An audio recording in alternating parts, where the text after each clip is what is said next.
Assalamualaikum warahmatullahi wabarakatuh. Jumpa lagi bersama saya dengan Siti Alfiah.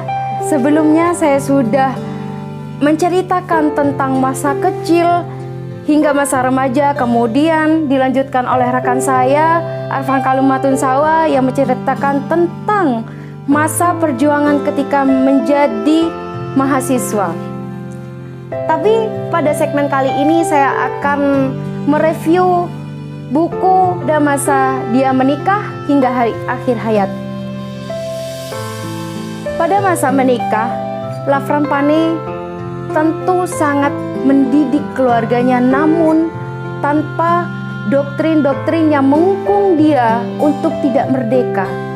Dalam buku ini diceritakan bahwasanya anaknya selalu diberikan kebebasan dalam berpendapat maupun dalam memilih hidupnya, karena dia selalu ingat ketika muda dia diberikan dua pesan oleh kakaknya, yakni kebebasan dan kepercayaan, sehingga di dalam keluarganya beliau juga menerapkan kebebasan dan kepercayaan dalam keluarganya.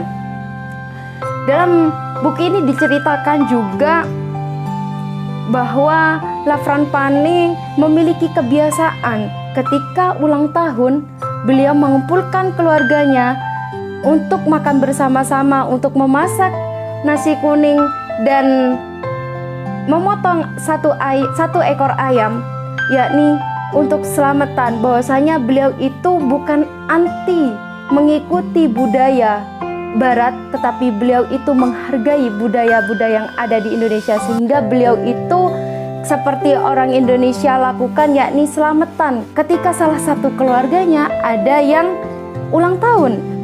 Jadi beliau selain cinta Indonesia, beliau juga cinta tradisi-tradisi yang ada di Indonesia. Oh ya, mungkin terlupa, saya belum mengenalkan siapa sih keluarga yang ada di keluarga Lafran Pane. Beliau memiliki dua istri, dan istri pertama yakni adalah Marta Dewi, yang kedua adalah Ibu Sawiyah. Namun Ibu Sawiyah di sini dinikahi bukan di poligami, tetapi Ibu Sawiyah ini dinikahi setelah Marta Dewi wafat, karena bagi dirinya mencintai wanita hanya untuk satu kali. Kemudian Lafran Pane memiliki tiga anak, yakni pertama Toga, Iqbal, dan Teti. Ketiga anaknya ini memiliki ciri khas masing-masing, terlebih dari Teti, karena Teti adalah anak paling bungsu. Dia memiliki keinginan yang berbeda dari kakak-kakaknya, karena Teti sadar bahwasanya Lafran Pane memiliki kebiasaan yang tidak lumrah. Karena apa? Beliau adalah orang yang sangat sederhana. Beliau hanya seorang guru besar di kampus, dan beliau hanya menggunakan sepeda ontel. Sehingga suatu ketika ada dua orang mahasiswanya yang sangat peduli kepada Lafran Pane. Beliau itu rela bukan mencuri ya, sebenarnya maksud hati untuk mengganti sepedanya, tetapi bagaimana Lafran Pane tetap tidak mau. Karena apa? Sepedanya masih bisa dipakai begitu. Jadi dengan terpaksa dua murid kelas di hukum tata negara itu mencuri sepedanya untuk diperbaiki, sehingga gurunya bisa menggunakan dengan yang layak lah begitu. Karena bagi saya juga ini seorang guru besar hanya menggunakan sepeda ontel, dan beliau tetap dengan kesederhanaannya menggunakan hem dan celana ala kadarnya. Ini merupakan sebuah kesederhanaan dan tidak seperti profesor-profesor biasanya yang menggunakan mobil, sepeda motor lah minimal. Dan ada juga kejadian menarik yang dilakukan oleh Teti. Teti dengan sangat terpaksa meminta kakaknya Iqbal untuk membeli televisi ke toko, namun dikirimnya bukan saat itu juga, namun dikirimnya pada saat nanti ketika Lafran Pani tidur bersama Marta Dewi. Jadi ketika Lafran Pani tidak tidur, Teti dan Iqbal maupun kakaknya Toga meyakini bahwasanya televisi itu akan beliau suruh untuk kembalikan. Jadi jangan membeli sesuatu yang tidak berharga ketika masih ada yang bisa dipakai. Sedangkan pada waktu itu televisi yang digunakan adalah televisi yang tidak berwarna. Berbeda dengan keinginan anaknya, yakni Teti berkeinginan untuk memiliki televisi yang berwarna, begitu.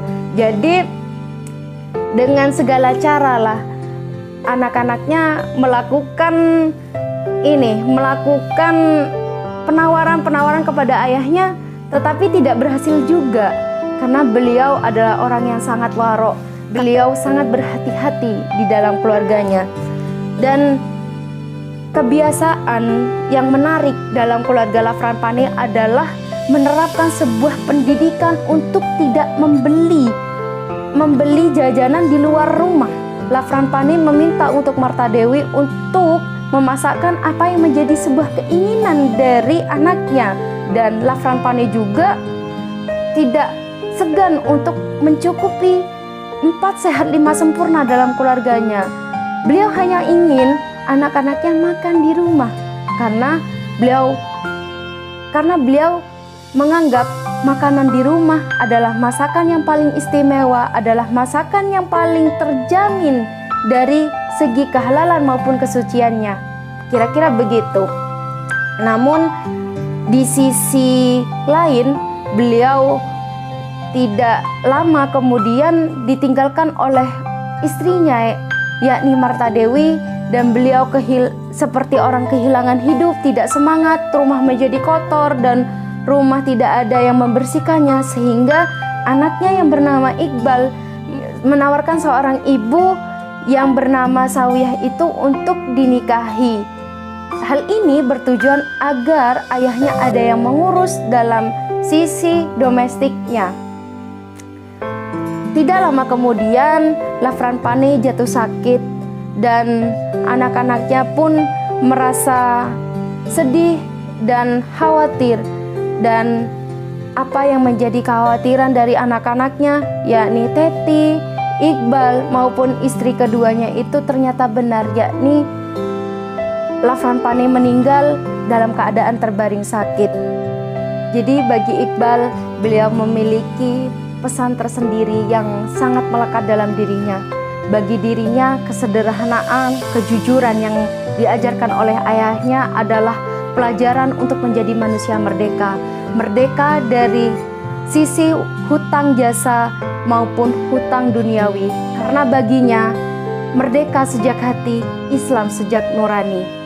Mungkin hanya itu saja yang bisa dapat saya sampaikan.